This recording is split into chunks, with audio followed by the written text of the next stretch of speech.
सभी प्यारे बच्चों को मेरा नमस्कार। आपका अपना YouTube चैनल LK मीना पे सभी का स्वागत है। तो प्यारे बच्चों, आज की वर्कशीट हमारी शिक्षा निदेशालय की तरफ से दी जाने वाली कार्यपत्र संख्या 91 और विषय हमारा हिंदी और ये कक्षा 10 की वर्कशीट है। तो इसमें हम पठित गद्यांश के बारे में चर्चा करेंगे। तो आपको मैंने पहले भी कई बार बता दिया है, एक बार फिर रिपीट कर देता हूँ। पठित गद्यांश का मतलब है हमारी पाठ्य पुस्तक से आया हुआ गद्यांश, और अपठित का मतलब है जो हमने अभी तक पढ़ा ना हो, तो उसी का हम चर्चा करेंगे।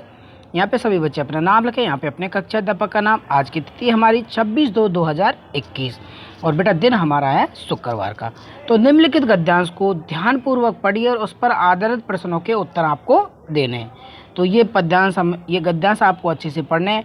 नीचे बेटा ये क्वेश्चन दिए हुए हैं और जो कि हमारे 8 नंबर का आता है बेटा। ओके, ये गद्यांश हमारा 8 नंबर का आता है और हिंदी के प्रश्न पत्र में पहला ही क्वेश्चन बेटा ये गद्यांश का होता है।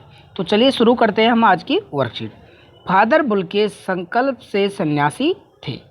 फादर बुल्के क्या थे बेटा? संकल्प से सन्यासी थे, मतलब वो अपने मन से क्या थे?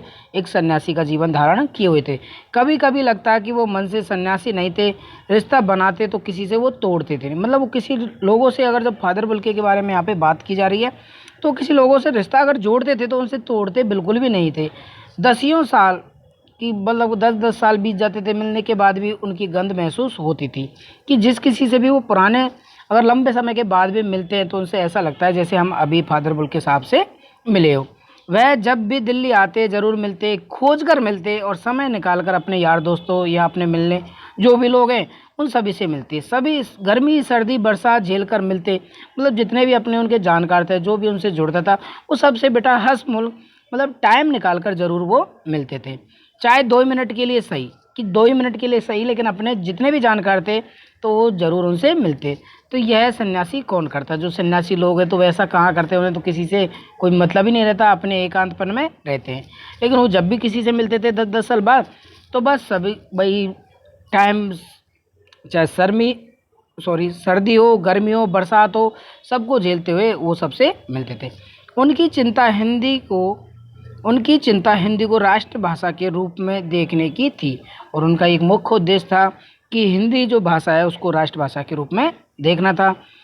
हर मन से इसकी तकलीफ़ें बयान करते, इसके लिए अकाट तर्क वो देते थे। बस इसी सवाल पर उन्हें झुंझलाते मैंने देखा था।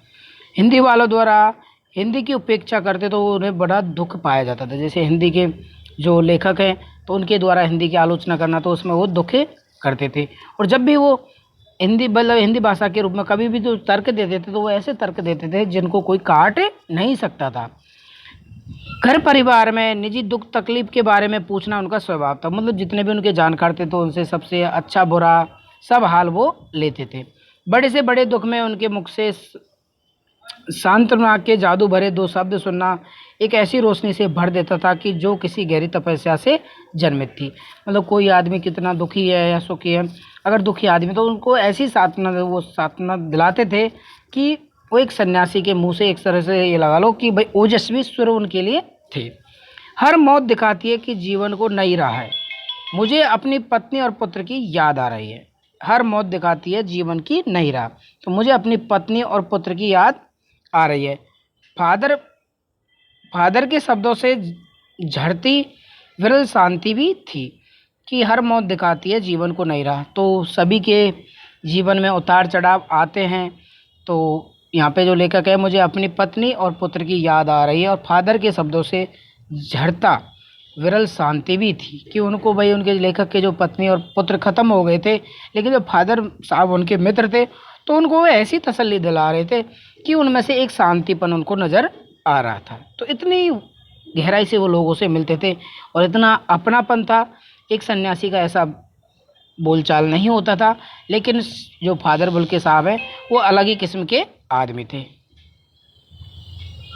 हमने अच्छे से पैसेज को पढ़ा, अब हम पैसेज से करते हैं इसके आंसर। ओके बेटा, तो यहाँ पे पहला क्वेश्चन क्या है कि लेखक को कभी कभी लगता था कि फादर बुल्के मन से सन्यासी क्यों नहीं थे, क्योंकि उनके साथ बने रिश्तों की गंध वर्षों तक लेखक को क्या होती थी बेटा? महसूस होती थी। दिल्ली आने पर वो आदमी लोगों से अवश्य मिलते थे, क्योंकि वो रिश्ते बनाते तो तोड़ते नहीं थे। तो इसमें बेटा हम चारों ही ऑप्शन सही कर, बेटा हमारे चारों ही ऑप्शन बिल्कुल सही हैं। तो इसमें हम कर देंगे उपरोक्त सभी। फादर कामिल बुल्के की चिंता किस बात को लेकर थी कि हिंदी को राष्ट्रभाषा के रूप में देखने की। किस में थी बेटा? हिंदी को राष्ट्रभाषा के रूप में देखने की। मैं इसे थोड़ा जूम कर देता हूँ। ओके स्टूडेंट, तो यहाँ पे पहले क्वेश्चन में हमारे ये तीनों ही ऑप्शन सही हैं, तो इसमें हमारा आंसर आ जाएगा बेटा फोर्थ। फादर कामिल बुल्के की चिंता किस बात को लेकर थी कि हिंदी को राष्ट्रभाषा के रूप में देखने की। वो हिंदी को राष्ट्रभाषा के रूप में देखना चाहते थे। राष्ट्रभाषा मतलब बेटा सभी लोगों की मातृभाषा, ठीक है ना। आगे, लेखक ने फादर कामिल बुल्के को किस बात पर दुख करते हुए देखा कि सन्यासी बनने पर। ये गलत है बेटा। साधना की बात पर, बिल्कुल गलत है। वो कहते थे निजी दुख तकलीफ के बारे में पूछने पर, ये भी गलत है। कि हिंदी वालों द्वारा हिंदी की उपेक्षा करना, मतलब जो हिंदी के लेखक है तो उनके द्वारा हिंदी की आलोचना करना, इस बात पर उन्हें मैंने दुख करते हुए पाया था।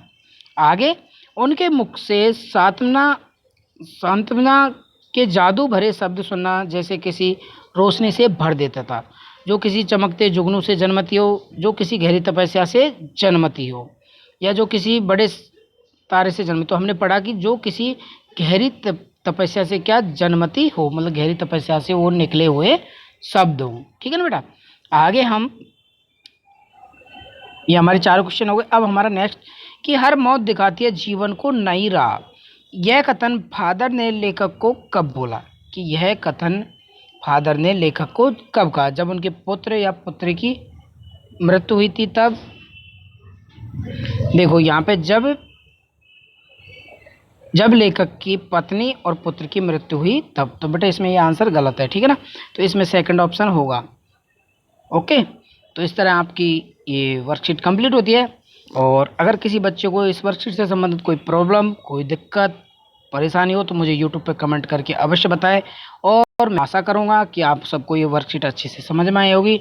तो आप भी मुझे लाइक करके भेजें, कमेंट करके भेजें कि हाँ हमें अच्छे से समझ में आ गया हो, ठीक है बेटा। वीडियो को लाइक करें और अधिक से अधिक बच्चों को शेयर भी करना ना भूलें। ये आपके परीक्षा का 8 नंबर का मामला है बेटा, ठीक है। धन्यवाद।